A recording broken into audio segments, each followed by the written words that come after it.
The doctrine of Maya.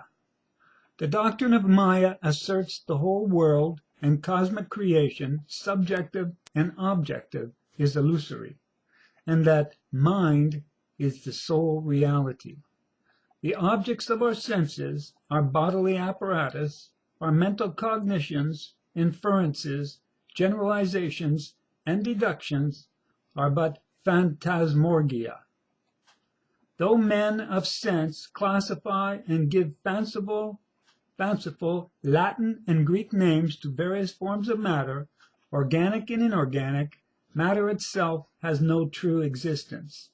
Color, sound, and all the things seen by the eyes or perceived by the sensory organs, as well as space and dimension, are equally fallacious phenomena. Welcome to the Machine. We have all heard the song Welcome to the Machine by Pink Floyd. Welcome, my son. Welcome to the machine. What did you dream? It's all right. We told you what to dream. The machine is your body. You can call it a form of matter, but it is simply a vehicle of consciousness providing for your transformation or evolution of consciousness. You have heard the nursery rhyme, row, row, row your boat. Well, the boat is your body. You are rowing your boat through the dream or illusion. Life is but a dream. Your body is a machine. Your brain records and controls much of the signal processing within that body machine. Thomas Campbell states, matter is an experience of mind, and physical existence is a virtual interactive experience designed to facilitate consciousness evolution.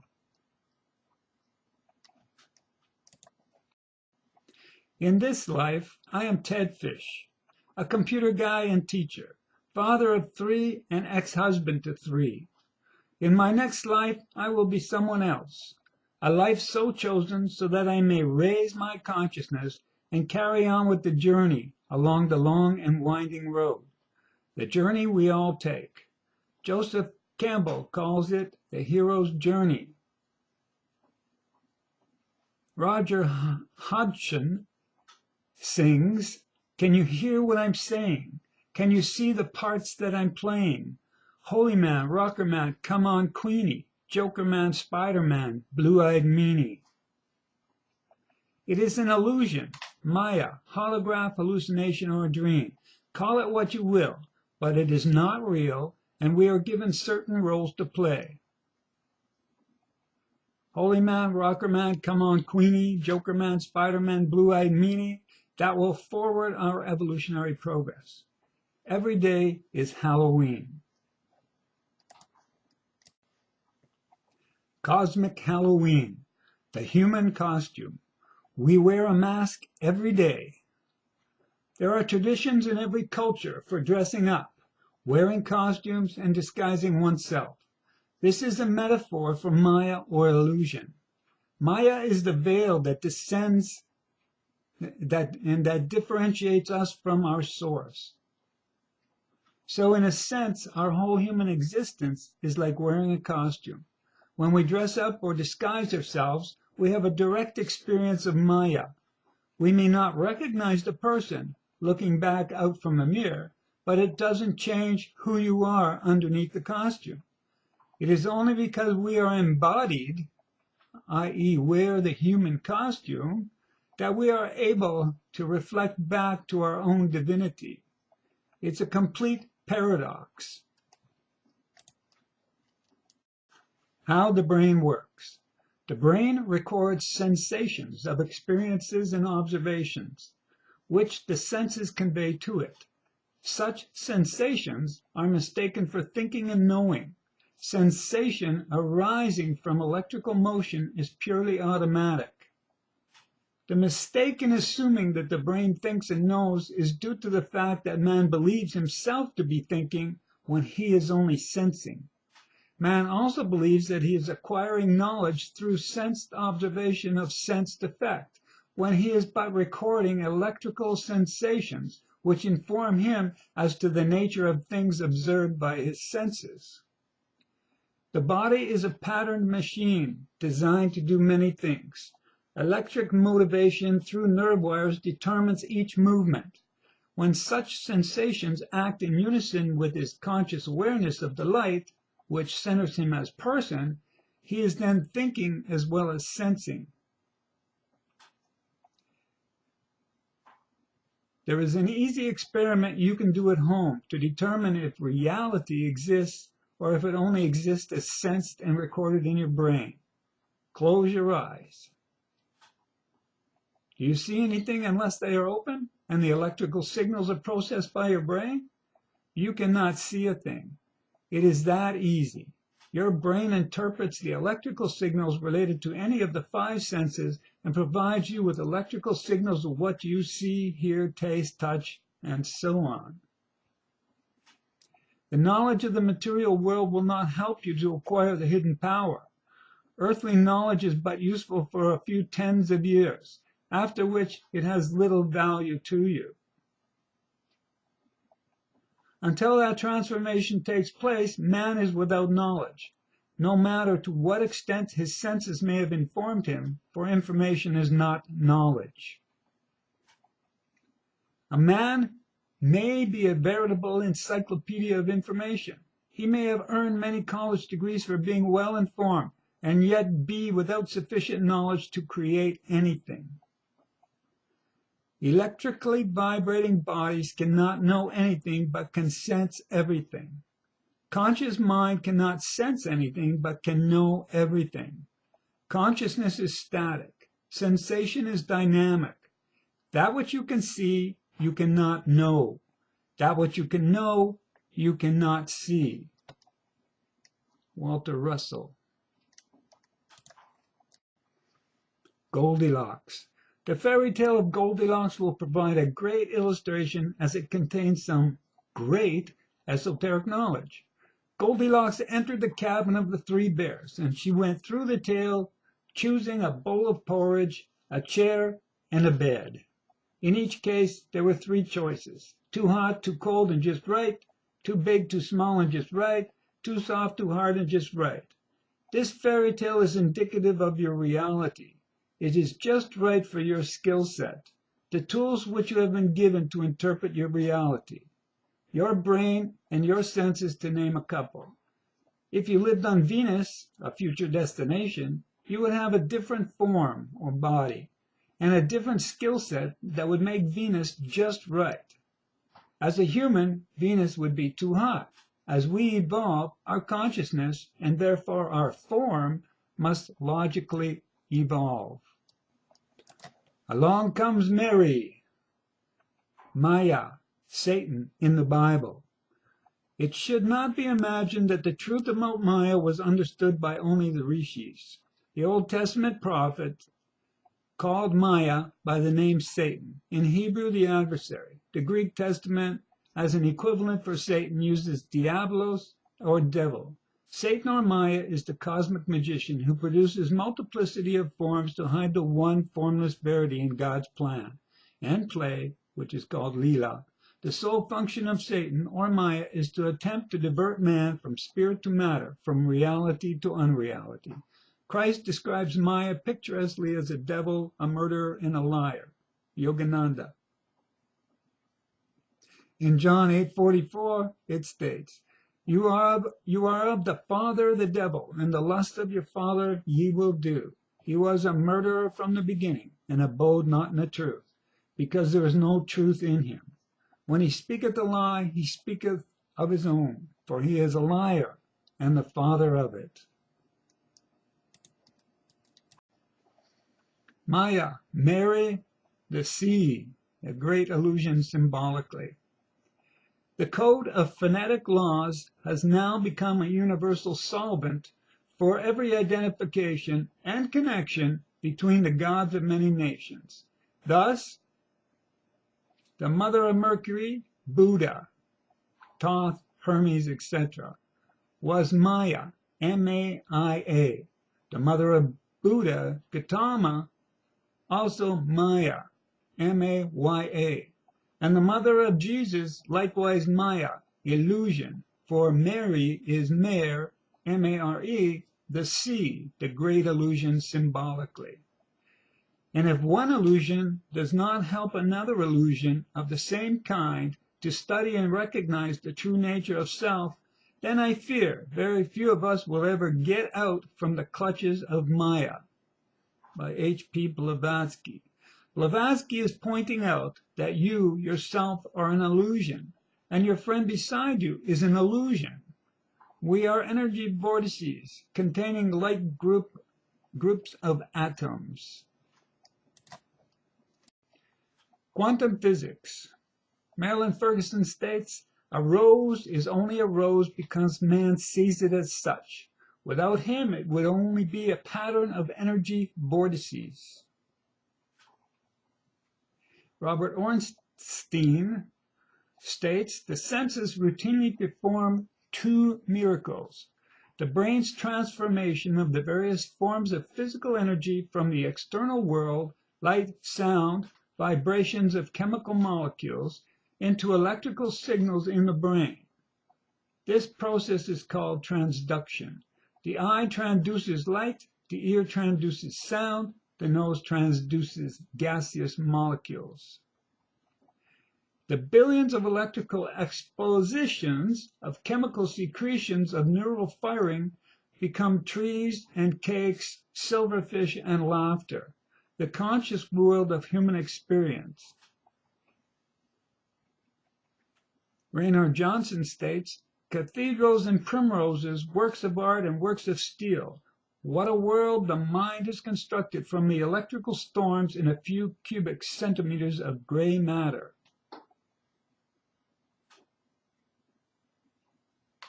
Considered together, Baum and Pimbram's theories provide a profound new way of looking at the world.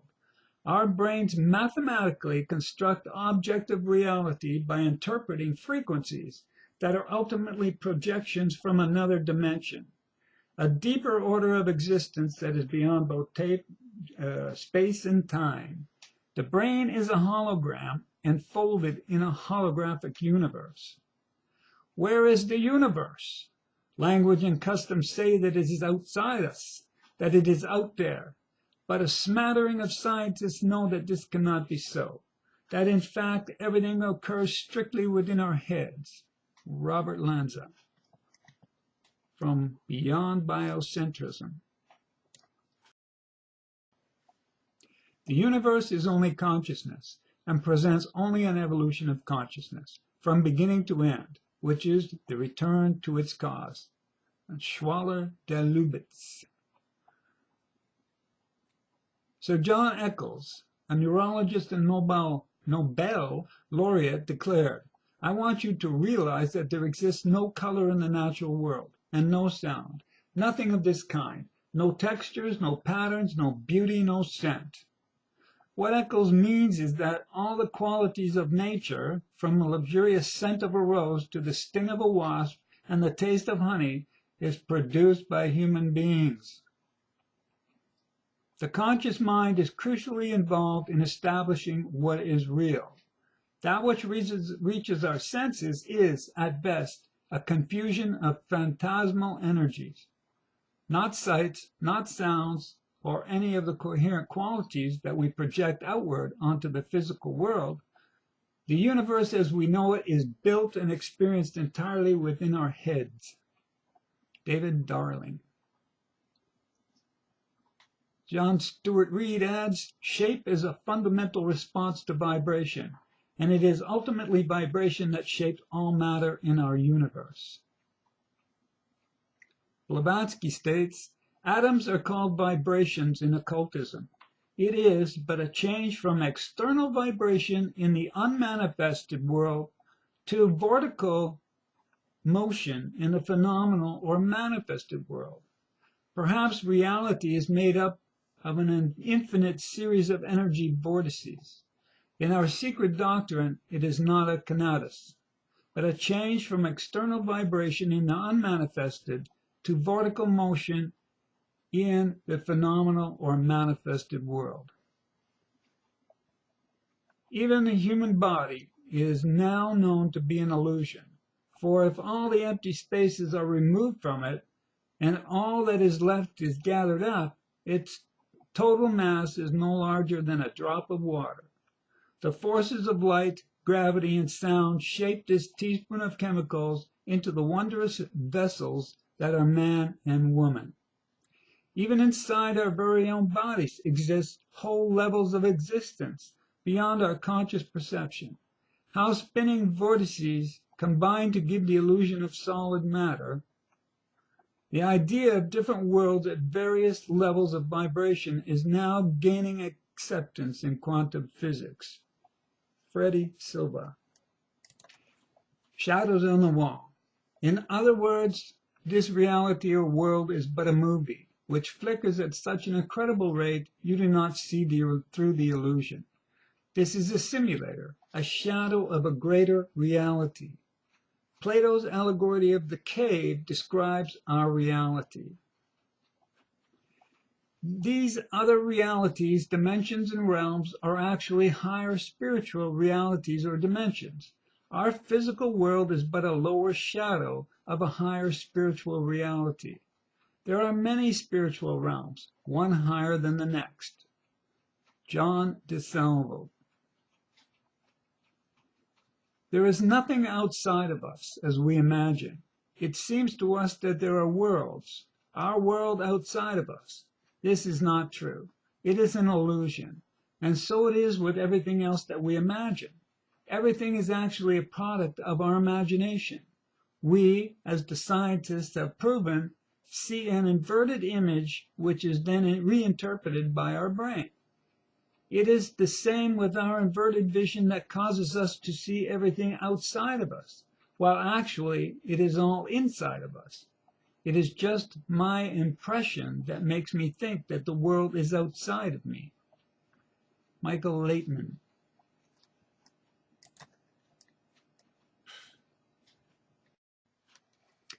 And thus, nothing in the world is real. It is all electrical energy, as proposed by all of the scientists previous. So the world has a flicker rate. It is like a movie. And that flicker rate was discovered by Planck.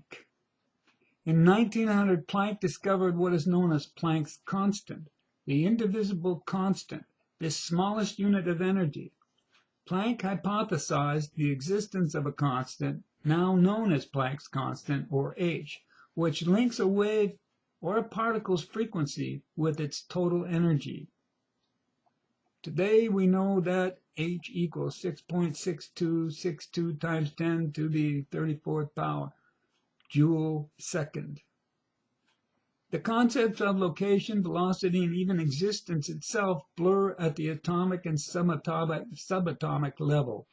The tiny size of Planck's constant h was just right to produce the intermediate set of conditions, those which underpin our apparently whole, but actually discontinuous material reality. So our reality flickers constantly, and there is constant change. The Cosmic Cinema. Coming soon to a theater near you, there will be a new movie. It has been run many times prior for all the classes, humans, now gods, that previously studied on Earth. The course is Androgen 101. The prerequisites are Matriarch 101 and Patriarch 101. These are cycles being run. The cycle does not change. We run the race. Up the spiral staircase, more spiritual, or down the staircase, more material. The staircase remains constant. Only our consciousness changes. We run up or down. The local theater is now undergoing renovations. We will continue to evolve and visit different worlds which present opportunity for our growth. But until we reach the absolute, they too will represent progressive shadows upon the ladder we climb. So get in your boat and start rowing, because life is but a dream, and reality is beyond the veil of death. Death is just like walking out a door, only it swings one way. I used to play Sim Earth when I had an Amiga back in the day. I didn't know at that time I was part of the game. Sim Earth. A little stretch, and you may be able to grasp the idea that our consciousness is married to an energy matrix which represents the vehicle form which is most suitable for our growth. The Earth itself has an energy matrix, and just like a computer game, the Earth may be reset to any part of the game or level of the game that the user would like to play. The restoration of Joel's prophecy is not only your restoration, but it is also a restoration of the game to a point, the androgynous triad, where the simulation will begin anew, as it has in the past 100,000 times or more. Perhaps even the 7 rounds or worlds have been recreated many times in the past. We have been climbing the ladder. There are those ahead of us and a few behind us, but there are also many in other simulations. Won't get fooled again, or déjà vu. In 1 John 5:19, it states, "We know that we are children of God, and that the whole world is under the control of the evil one," which is Maya, an illusion. In John 12:31, it states, "The time for judging this world has come, when Satan, or Maya, the ruler of this world, will be cast out." When Satan is cast out, there is no more Maya or illusion or delusion in the coming golden age, for everyone will know how the world works, and they are of a higher mind and thus cannot be fooled. We can see it coming with the new sciences, especially quantum physics and consciousness and the new spirituality. School continues on the other side of the break, but at a higher grade. We learn about our sixth sense and how to use it. If we choose to come back, and why not, we'll live longer and we won't get fooled again. Currently, some know how Maya works and some don't. Some will carry on in the cycle, but many will repeat the grade. Their level of consciousness will not allow them to pass go. They will experience a bit of déjà vu. In 1 John 4:4 it states, "You, dear children, are from God and have overcome them, because the one, higher self, who is in you is greater than the one, lower self, who is in the world." The full presentation will provide a multiple consensus from mystics, sages, occultists, scientists, Christians of the West, and those from Tibet, India, and China from the East. I will provide an understanding of your reality and why you are here. Love and light.